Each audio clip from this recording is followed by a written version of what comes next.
ವೀಕ್ಷಕರೇ, ಕಲ್ಪತರು ನ್ಯೂಸ್ಗೆ ಎಲ್ಲರಿಗೂ ಆತ್ಮೀಯವಾದ ಸ್ವಾಗತ. ಗುಬ್ಬಿಯ ಕಳ್ಳಿಪಾಳ್ಯ ಗೇಟ್ ಎಲ್ಸಿ ಸಂಖ್ಯೆ 48ರ ಬದಲಿಗೆ ರಸ್ತೆ ಕೆಳ ಸೇತುವೆಗೆ ಶಂಕುಸ್ಥಾಪನೆ ನೆರವೇರಿಸಲಾಯಿತು. ಈ ಯೋಜನೆಯು ಸಾರ್ವಜನಿಕರಿಗೆ ಸುರಕ್ಷತೆ, ಸಂಪರ್ಕ ಮತ್ತು ಸಾರಿಗೆ ಸೌಲಭ್ಯವನ್ನು ಮತ್ತಷ್ಟು ಹೆಚ್ಚಿಸುತ್ತದೆ.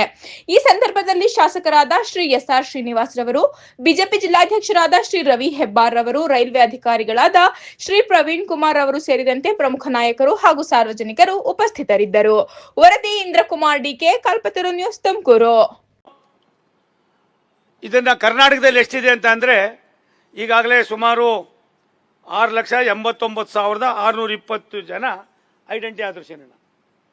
ತಕ್ಷಣಕ್ಕೆ ಇವಾಗ ನೀವು 2,54,000 ಜನ ತಗೊಳ್ಳಿ ಅಂತ 15,000 ವ್ಯಾಕ್ಸಿನೇಷನ್ ತುಮಕೂರು ಕಳಿಸಿದ್ದಾರೆ.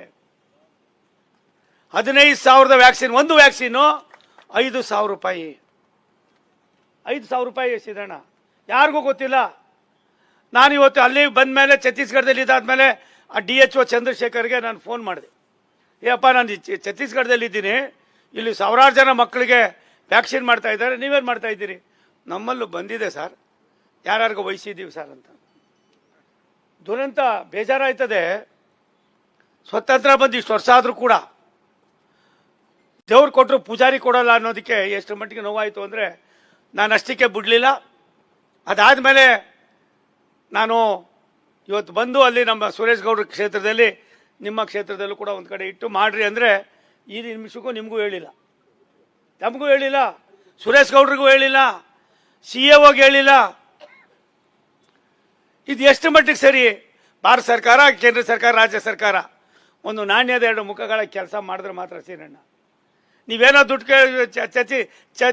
ಚೆಕ್ ಡ್ಯಾಮ್ ಕೇಳಿದ್ರಿ ಅಂದ ತಕ್ಷಣ ನೀವು ಯಾವುದೇ ಪಾರ್ಟಿಯ ಶಾಸಕರಲ್ಲ. ಇಲ್ಲಿ ಕರ್ನಾಟಕ ರಾಜ್ಯದ ಅಭಿವೃದ್ಧಿಯ ಸಂಕೇತವಾಗಿ 224 ಜನ ಶಾಸಕರಿರ್ತೀವಿ. ಹಾಗಾಗಿ ಅದಾದಮೇಲೆ ಇವತ್ತು ಅದನ್ನು ಮಾಡಿದ್ವಿ. ನನಗೆ ತುಂಬ ನೋವಾಗಿದ್ದು, ದುರಂತ ಯಾವ ರೀತಿ ಇದನ್ನು ಸರ್ ಮಾಡೋದು.